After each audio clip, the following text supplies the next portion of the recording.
You're watching the KOAM Morning News on Fox 14. Right now at 7, officials in Jasper and Newton County decide the fate of the Joplin Special Road District. Also, the city of Columbus hires its first ever code enforcement specialist. And we've got some heavy drizzle, patchy fog, and more showers and storms on the way. A look at that forecast. Get you out the door. Coming up. The 4 states' most watched news starts now. Well, good morning and welcome to the KOAM Morning News on Fox 14. I'm Elise Noe. And I'm Chris Warner. It's just after 7 a.m. now on this Thursday, May the 8th, and it is a bit of a dreary, wet morning out there. Gloomy. A little bit on the gloomy side, but there's some good news on the down the road. There's light at the end of the tunnel. Of course, we'll get to all of that in just a moment. Yes. Speaking of road, the Newton County Commissioners decided not to dissolve the Joplin Special Road District. Now, the Joplin Special Road District maintains roads in both Newton and Jasper counties. Now, last month, Jasper County made the decision to do away with the Special Road District, but as KOAM's Melissa Alexis reports, that couldn't happen without getting a green light from Newton County as well. The turnout was amazing. I mean, I have no idea how many people showed up here, but it was a packed room. Many community members from Jasper County and Newton County attended the Newton County Commission public hearing to make their opinions about the Joplin Special Road District known. The hearing came about after a petition went around to disincorporate the Joplin Special Road District. Some people in attendance were community members that signed the petition. We signed a petition to dissolve the road district because we weren't getting anything done on our roads, and we now have mega potholes in the roads and everything, and we were told that we were under the special road district. And many in attendance had not signed the petition and are against the dissolution of the road district. We depend on them greatly. They definitely enhance the safety and just the ability for us to get in and out of our village. And again, it's not just us that live in the village, but thousands of people that live in Newton County use our roads to get in and out up to range line. In April, the Jasper County Commission voted unanimously to disband the Special Road District. But the Special Road District can't be dissolved without both Newton County and Jasper County Commissioners voting in favor of dissolving it. And Newton County Commissioners voted unanimously against dissolving the Special Road District. To the citizens, and the citizens told us, a lot of information. We visited with the road district 2 or 3 different times at meetings over there, visited with citizens over there, and we are here for the citizens of the county. I'm pleased that the Newton County Commissioners decided not to dissolve Joplin Special. Reporting in Joplin, Melissa Alexis, KOAM News.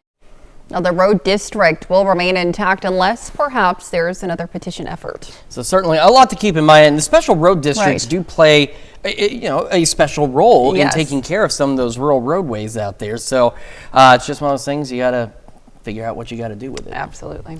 And speaking of things you got to figure out what to do, you're going to have to figure out what speed you need your wipers on this morning, and if you need those fog lights or not, because we got some drizzle, we got some fog, and a little bit of a soggy start to the day. Let's start with that look outside, though. Downtown Pittsburgh, roads are wet, and you see some of that haze, that fog out there. So it's not actual fog. It is heavy drizzle that we've been getting through the morning hours. And MoDOT camera, 20th and Rangeline, it's not as bad as it was even just 20 minutes ago, but still heavy drizzle falling, and on occasion that's leading to reduced visibilities.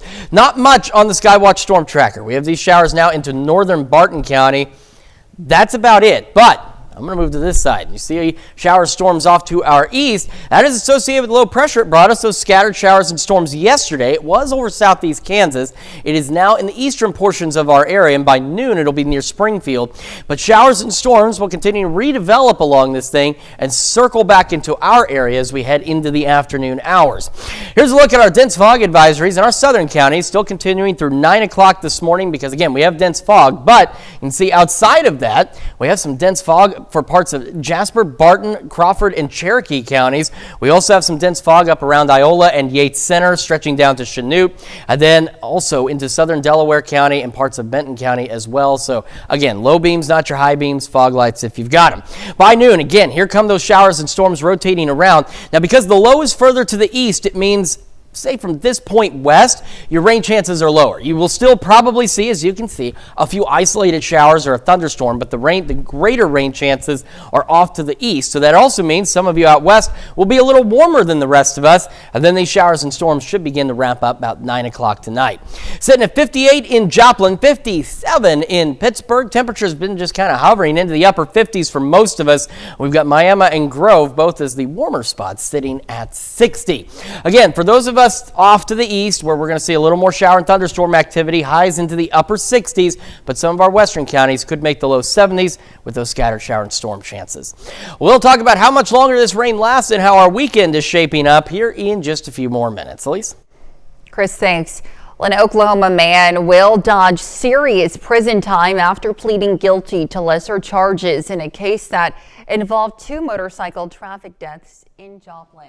Colton Goddard of Welch, Oklahoma pleaded guilty to fleeing law enforcement and creating a substantial risk of serious injury or death. Jasper County prosecutors originally charged Goddard with felony resisting arrest by fleeing and operating a vehicle in a careless and imprudent manner. Joplin police had originally submitted charges of 2 counts of murder in the 2nd degree against Goddard, who was 18 years old at the time. As part of a plea agreement, the judge has given Goddard a suspended sentence and 5 years probation. Charges stem from a September 2023 incident where a Joplin police officer attempted a traffic stop on 2 motorcycles for careless driving. Both drivers, Goddard and Taryn Morris of Miami, sped from the scene and ran multiple red lights. Dispatch shortly after received a report of a crash on North Main Street. 2 motorcyclists died at the scene, Morris and another motorcycle driver he collided with. Authorities say Morris and Goddard's reckless driving caused the crash and fatalities. The city of Columbus hires Gary Colt as its first ever code enforcement specialist. The new position, created by the city council, is designed to address nuisance violations more strategically and effectively. Holt brings more than a decade of experience from the Columbus Police Department, including work in code enforcement. He will now handle field investigations and community outreach to promote compliance with local ordinances. The main things that we handle right now is overgrown vegetation in yards, which can lead to rodent infestation, water buildup around properties, which leads to, especially during the summer, mosquitoes and other pests. City officials say the role is a key part of their plan to improve quality of life across Columbus.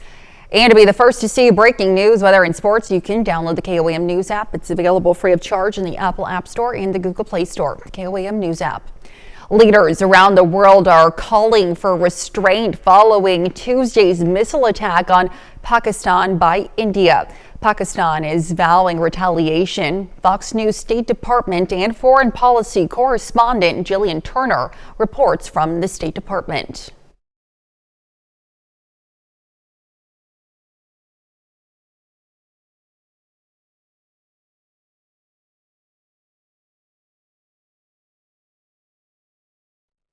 We apologize for that technical difficulty there. And those are our top news stories this half hour. Coming up next, Dustin Lunell from the Joplin Fire Department is with us to share a few water safety tips to keep in mind the next time you hit the water. Well, summer is just around the corner and many people will be planning their trip to the lake. We have Dustin Lunell from the Joplin Fire Department with us this morning to share the importance of water safety and how to select the right life jacket. Very important. Good morning to you. Good morning. How are you? I'm doing well. Thank you so much. So tell me about life jacket safety. I know that people have misconceptions. Even strong swimmers think that they don't need it, but they certainly do. Right. So we want everybody, I mean, it's already May, right? And Memorial Weekend is just around the corner. Yes. It's kind of the unofficial start. We're going to be, have a lot of people at the lakes and streams and rivers and backyard pools. Yes. And we want everybody to have, fun this summer Right. and be safe. So choosing the correct life jacket is very, very important. Whether it's required by law, being on waterways, Yes. or if it's something that you're using in the backyard pool or something of that nature. So we want everybody to know that there is a right and a wrong. Yes. The United States Coast Guard rates all life jackets, and it's very important to follow their recommendations and their directions on weight and type. Everything is rated by weight and by type. So for like maybe you're a parent and you're selecting for your child, you want to make sure that you definitely have the right style and the right flotation device for, because kids grow, right? What may have worked last year may not be working this year. So depending on if the water is still or if the water is moving, different jackets are designed to possibly take the swimmer and rotate them over where their head's out of the water. Okay. But the jackets, the main thing is to make sure all your buckles are properly working, or if it has a zipper, that it's properly working.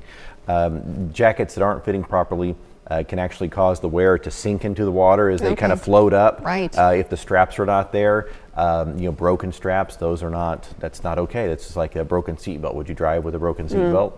Water is a lot of fun. It's a great way to have family fun and go out and be with friends and family, but it can be extremely dangerous and very, very quickly. So, be safe together, get the right life jacket for you, and especially like your backyard pools, like pool noodles and floaties are not life safety devices. No, they're not enough. Yeah. They're fun toys to have, but they're definitely not enough to keep our kids safe. We want to keep keep your eyes on your kids 24/7 when they're in the pool, and make sure they're within a good arm's reach, depending on how good of a swimmer they are.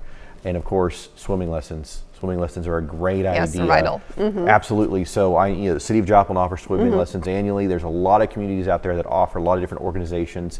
My wife and I have had our kids in swimming lessons forever, and they're like, do we have to go again? Yes, you do. But we want them to be comfortable. Absolutely. Comfortable in the water and be strong swimmers and know what to do in case that they get into a position. Absolutely, it's an important tool, and you've of course provided with us with some very useful links that we will have on our website later on this morning, koamnewsnow.com. Thank you so much for being with us this morning. Happy to have you as always. Thank you. Stick around, we'll be right back.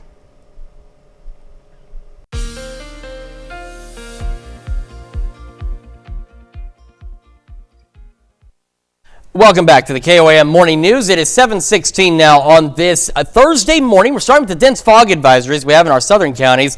These run again until 9 a.m., but we are getting dense fog outside of that zone.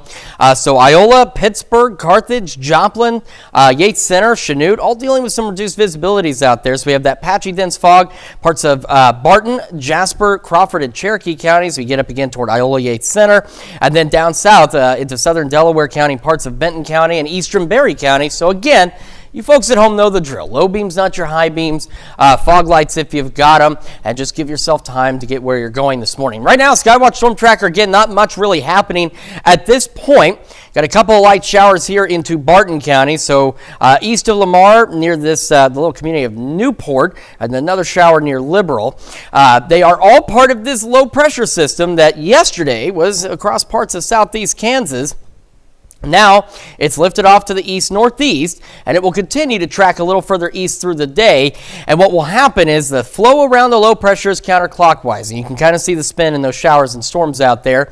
More showers and storms, like you see up here into northeastern Missouri, they'll all start to get a little more organized, and they'll continue to rotate into our area. However, this line and to the west, your rain chances are lower. They're not zero, but they're lower, and so that's going to result in you being a little warmer than the rest of us. So here we are by noon, that low pressure now over Springfield, or north of Springfield. Scattered showers, thunderstorms. Again, no severe weather with any of this, but west of this point, it won't be until a little later that you'll start to see opportunities for some scattered showers and storms.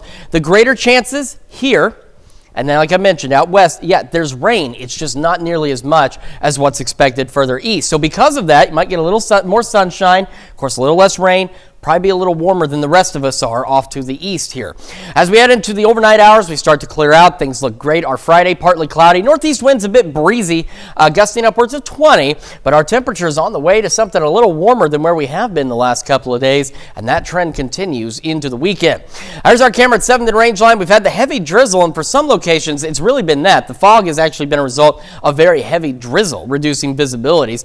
Cloudy skies through the first part of the morning, upper 50s by 8. 8, mid-60s by 11. And again, after about 9-10, as that low circles around, we'll start to get a few slightly better shower and thunderstorm chances.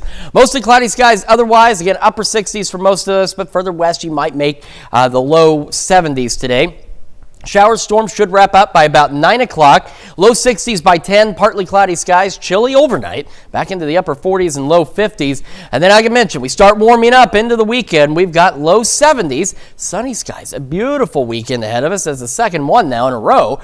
Then we go into Monday, a few pop-up storms possible. Next week, though, temperatures really start to warm up. Now we're getting in the low to mid 80s across the area, and we have additional thunderstorm chances heading into the second half of next week. And while at this point nothing is screaming severe on the long-range data, we are keeping an eye on those storm chances in the second half of next week, where some of those could potentially be strong to severe. So it's something we definitely want to monitor. Let's check your forecast. We're back with more right after this. The Cherokee County Arts Association is ramping up its excitement for the upcoming production of Puffs the Play. We have Colby Matson and Xander Denton with us this morning to share what you can expect when you stop by to watch. Good morning to you both. Thank you so much for being with us this morning. So talk to me about Puffs the Play. What roles do you guys play? And yeah. Okay, so are you familiar with, there's a very famous story about a very certain boy with a scar on his forehead who goes to a very certain school of magic. So this story takes place over those 7 years that he went to school, but it's not about him. It's about the Puffs, who just so happened to be there as well, and endure all his chaos that he brought along with him. Very, very interesting. So talk to me about the roles that you guys play and your role in the story. So I play Cedric and Voldy. Okay. I'm just kind of there to help them get along through the first few years, and then I come in and attack them.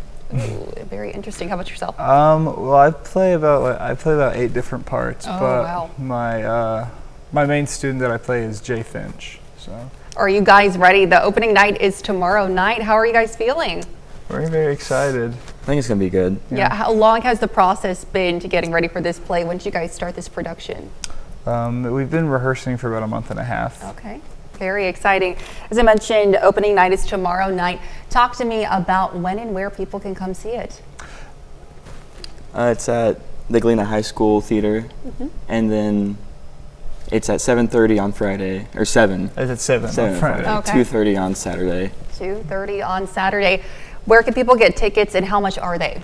All tickets are $5. Okay. And you can, if you go to Cherokee County Arts on Facebook, there's, lots of links to tickets. Wonderful. Well, thank you guys so much for being with us this morning. Happy to have you break a leg tomorrow. Stick around. We'll be right back. The 4 states' most watched news starts now. Welcome back to the KOAM Morning News on Fox 14. It's currently 7:27. I'm Elise Noe. An area organization is celebrating a decade of helping support veterans. Heartland Canines for Veterans is a nonprofit that helps train and match service dogs to assist with things such as PTSD, anxiety, or mobility issues. Based in Neosho, they focus on helping veterans right here in the 4 states, but have assisted people in 12 different states. Since it started, the nonprofit has helped pair 46 service dogs with veterans in need.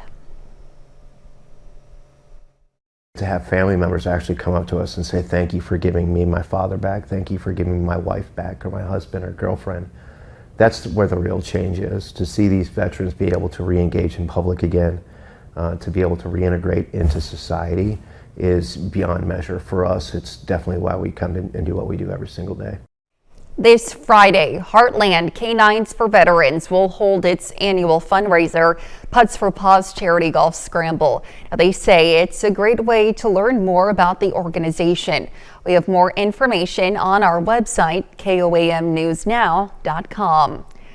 Little Dippers can soon take a big swim. MC Swim and the Carl Junction Area Chamber of Commerce hosted a ribbon cutting ceremony yesterday for the Survival Swim program. The ceremony took place at the MSSU Leggett and Platt Athletic Center. The program teaches infants and young toddlers how to have self-rescue skills in the water. Now, for the team at MC Swim, the lessons are more than just providing physical skills. The number one cause of death for children 1 to 4 is accidental drowning. And if they participate in swim lessons, then they can learn how to float and how to swim, float, swim to the edge if they were to have a water incident. Very useful skills there. Well, MC Swim already has a program for teaching swim skills for children up to 7 years old. And springtime means carnival time. Construction for the Evans United Carnival is underway in the parking lot of the North Park Mall in Joplin. This annual family-friendly event takes off today and runs through May 18th. There will be rides, games, food, free parking, and free admission. The carnival opens weekend nights at 6 and at 1 in the afternoon on weekends. Well, Mother's Day is right around the corner, and this year Americans are going all out. According to FinanceBiz.com, spending is expected to reach a record-breaking $34.1 billion, surpassing last year's total by $600 million. In Carthage, businesses say they're seeing plenty of orders coming in, and they advise locals to start placing orders now. So Monday actually was crazy with orders. Yesterday and today has been a little bit more of a lull, and then I figure tomorrow and Friday is going to be absolutely insane. It has been pretty steady around here. We are definitely busier towards the end of the week, so Thursday, Friday, and Saturday are looking to be our busiest days, but it's been pretty steady all week. FinanceBiz.com also says Mother's Day is ranked third in selling greeting cards, with Christmas and Valentine's taking the lead. Now let's head over to Chris for a quick look at your forecast. We're going to start with that look outside downtown Pittsburgh. Skies, of course, still cloudy out there, but we're starting to dry out a bit. Roads are wet. We've had some heavy drizzle, which, of course, doesn't show up very well on the Skywatch Storm Tracker. It does show up like this, though, from the MoDOT camera at 20th and Rangeline. We've had rapidly changing visibility conditions as well this morning because of this heavy drizzle, so do keep that in mind. And, of course, with the fog, low beams, not your high beams. You guys know the drill here. Got a stray shower here into the eastern portions of Barton County. That's really about it. Low pressure system to our east was over Kansas yesterday. It's got showers and storms associated with it. The flow around the low pressure is counterclockwise, so eventually we'll see new development of showers and storms. You can see in this loop here where they're trying, and they'll start to spread in across the area as we head into the afternoon. A reminder, dense fog advisories in some of our southern counties through 9 o'clock this morning, and that is because, well, we've got some dense fog, but we have some outside of that zone as well. Pittsburgh, just over a mile of visibility. Fort Scott, Iola, Yates Center, Chanute, Joplin, Bentonville, all reporting, and Carthage, all reporting some pretty reduced visibility. So, again, just be cautious out there this morning on your commute. So here's that low pressure. There's the twist around on those winds. From this point west, you're going to get rain, but your chances are a bit lower. You won't see as much as those to the east, so you will probably be a little warmer than everyone else. But by noon, showers, thunderstorms continuing scattered across the area. Again, no severe weather is expected with any of this activity, but we will have that rain eventually come to a close, by the way, around 9 o'clock tonight, which will be nice. 57 right now in Joplin. We got 58 in Pittsburgh, and around the area, temperature still fairly mild, upper 50s. Miami back to being the warm spot at 61, but Grove J, you're right behind at 60 each. Going through the day, most of us again highs into the upper 60s, but out west some low 70s possible. Showers, thunderstorm chances should begin to pick up around 9-10 o'clock this morning, and again continue through the afternoon and evening. We'll talk about how long this rain lasts and how our weekend is shaping up here in just a few more minutes. Elise? All right, Chris, thanks. The first day of the Papal conclave ended without a consensus on the next pope. Black smoke from the Sistine Chapel indicated cardinals will have to return to work today. Fox News' Lauren Green is in Rome with the latest. To the disappointment of more than 100,000 waiting in anticipation in St. Peter's Square, the charcoal-colored smoke from the burning of ballots on the first day of the conclave means no cardinal received a two-thirds vote. There's no new pope yet. This first ballot, some names evidently emerged. and they'll take it from here. We'll see tomorrow if someone rises, someone falls, you know. But this first round almost certainly was going to be indecisive. In a solemn procession earlier Wednesday, invoking the guidance of centuries of saints and the Holy Spirit, the 133 cardinals, the most geographically diverse group ever, entered the Sistine Chapel to elect one of their own as the 267th successor to St. Peter. Sic me Deus adiuvet. With their hand on the Bible open to the Gospels, each one swore an oath before God to cast aside human desires and choose the man after God's own heart who will lead the Roman Catholic Church. Then, extra omnes, all out, shutting the cardinals in and the world out. What are they looking for? Un uomo della Chiesa. We want a man of the church, a pope who loves the church and serves the church and Christ. It's not certain how long the conclave will last. A final word from New York's Cardinal Timothy Dolan gave few clues. Folks, I won't be able to talk to you until you see the white smoke. I look forward to doing that. Keep us in your prayers. I mean that. Dolan did say earlier that he only had 3 to 4 days of socks left, if that's an indication. But the conclave continues tomorrow with 4 votes expected, 2 in the morning and 2 in the afternoon and early evening. And that process will continue until the white smoke appears. In Rome, Lauren Green, Fox News. And that's a look at our top news stories coming up this half hour on the KOAM Morning News. New York high school students have a chance to research coral reefs without leaving the classroom. In Consumer Watch, a new combined database with autism information could help uncover its causes.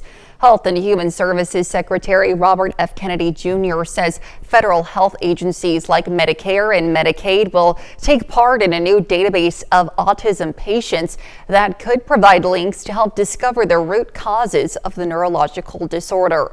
The new data source would allow for research across claims data, electronic medical records, and even wearable health monitoring devices. Researchers could study issues like autism diagnoses over time, health outcomes, disparities in demographics, and even burdens placed on families. Well, if you've got some complaints about live event ticketing practices, the U.S. government wants to hear them. The Department of Justice and the FTC are seeking input from artists and fans about unfair and anti-competitive business practices in the ticketing industry. The agencies are taking comments through July 6th. Now, this comes amidst a DOJ lawsuit against Ticketmaster. The agencies say they will use the feedback to make recommendations on new rules or laws.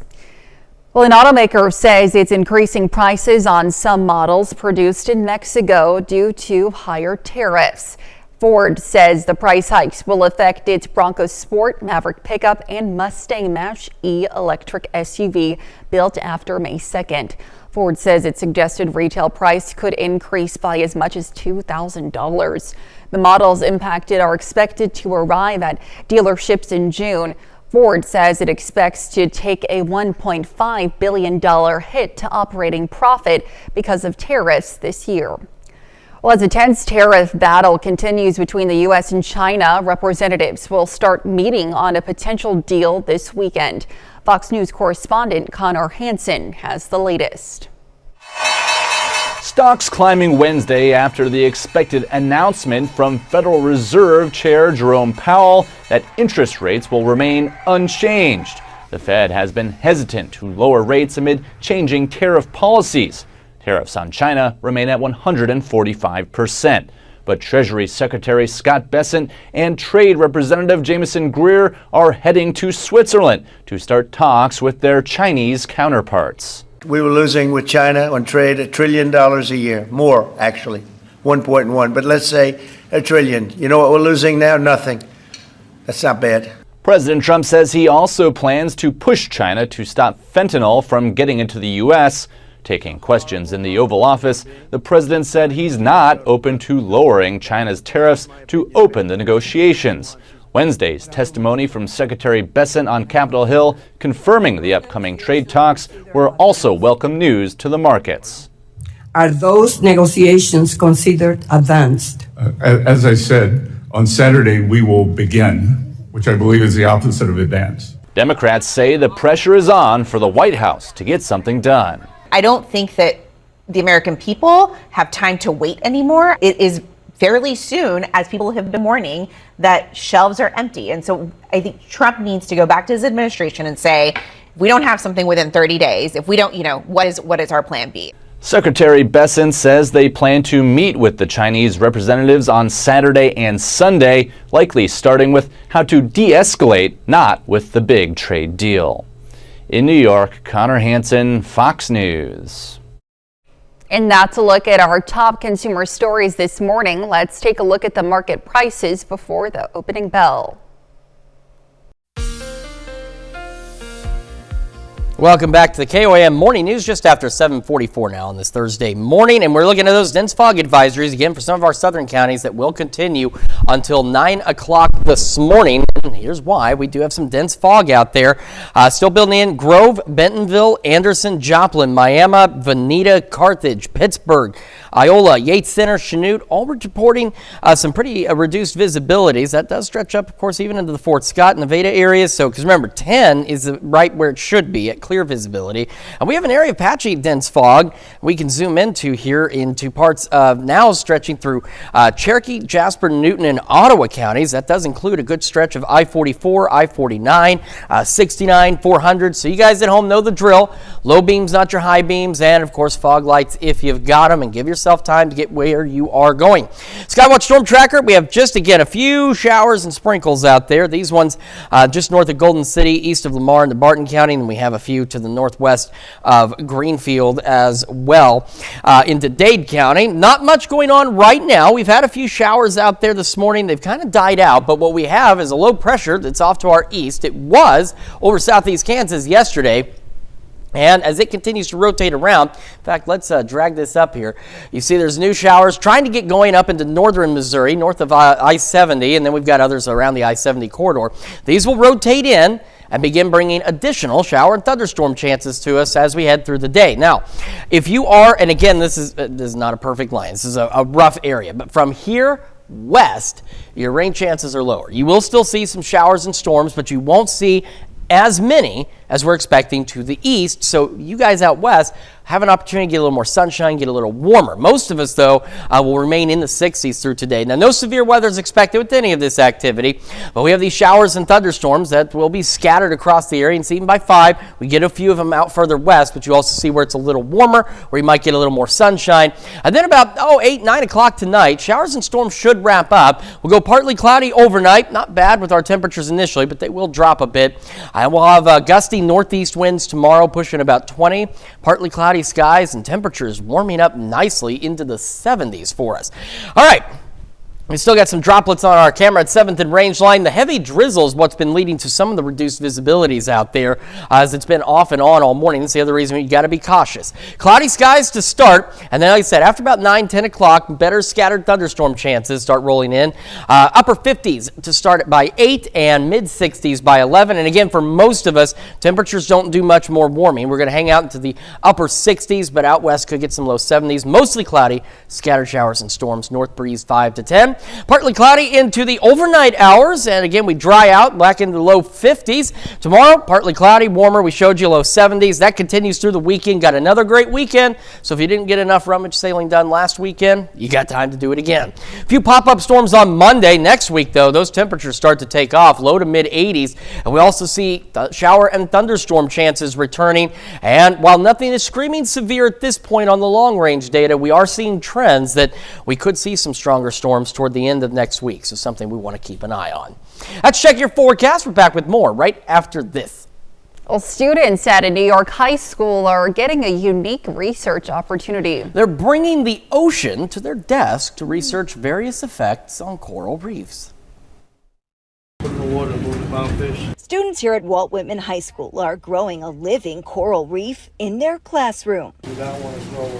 They're diving into the deep sea as part of a science research program. We have corals around the world that are dying. The assignment, finding environmental concerns like the effects that pollution and global warming are having on reefs around the world, and then researching ways to solve the problem. About 25% of all of the life that's in the ocean is either directly or indirectly related to a coral reef. Here is to emulate the ecology of a coral reef. The best part about it, students don't have to go to the ocean for their experiments. They're all done inside this 600-gallon state-of-the-art reef tank. Having it here in school is a great way to introduce them to the research world. Instead of taking coral out of the ocean, which is harmful for the environment, students actually grow it themselves over long periods of time. This piece here is 8 years old and was grown from an original fragment. It's nice to see the students engage with this project. We just need 50 milliliters more water. Chris Martinez and Jocelyn Bautista want to see which plants are best at filtering out pollution to keep fish and sea animals safe in Long Island's waters. My project focuses on nitrate emissions that are found in local waters due to agricultural runoff from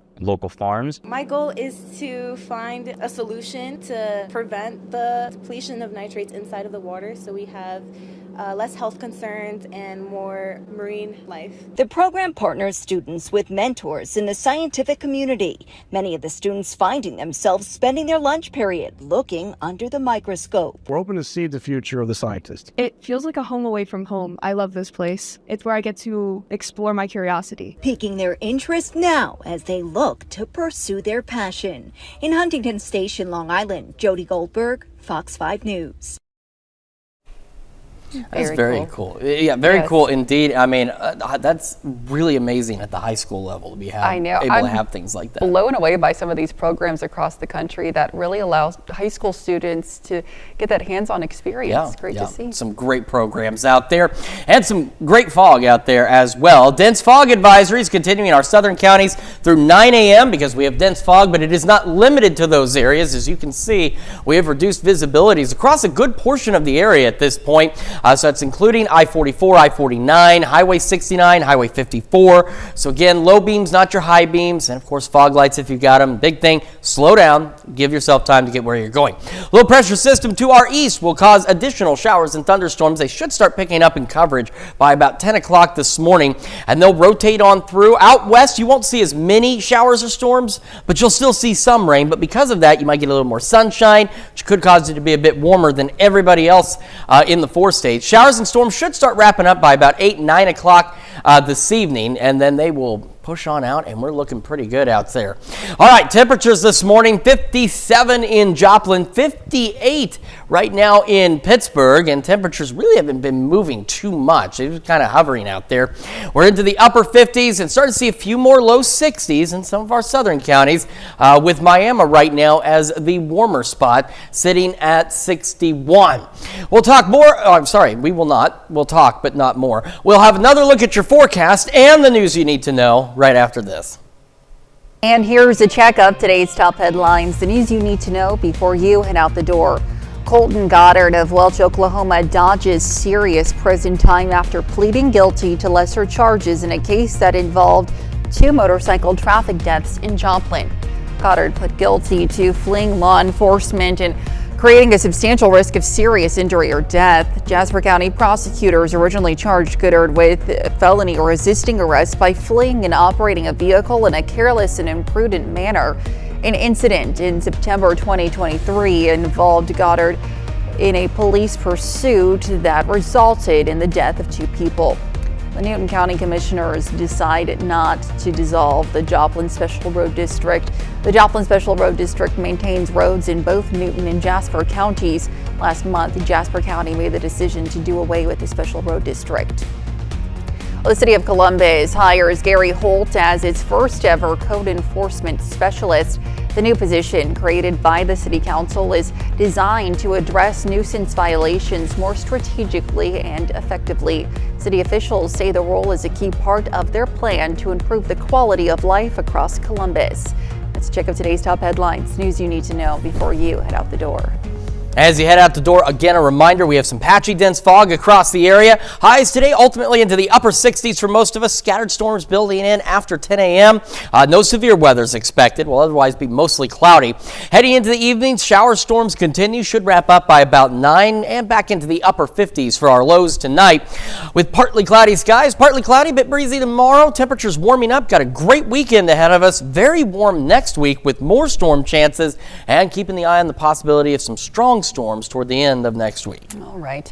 Crowds flocked to the outlying Chung Chau Island in Hong Kong to celebrate the Bun Festival on Sunday, each year in a century-old tradition to ward off evil and pray for peace and blessings. Now, the highlight of the festival comes at midnight with a bun scrambling competition where climbers race up a tower covered with plastic buns. Whoever gets the most buns of greatest value wins the race. That's certainly Look at them interesting. go. Yeah, Wow. they're climbing for sure. Well, thank you for spending time with us. We're back with more news and weather at noon. Have a great morning.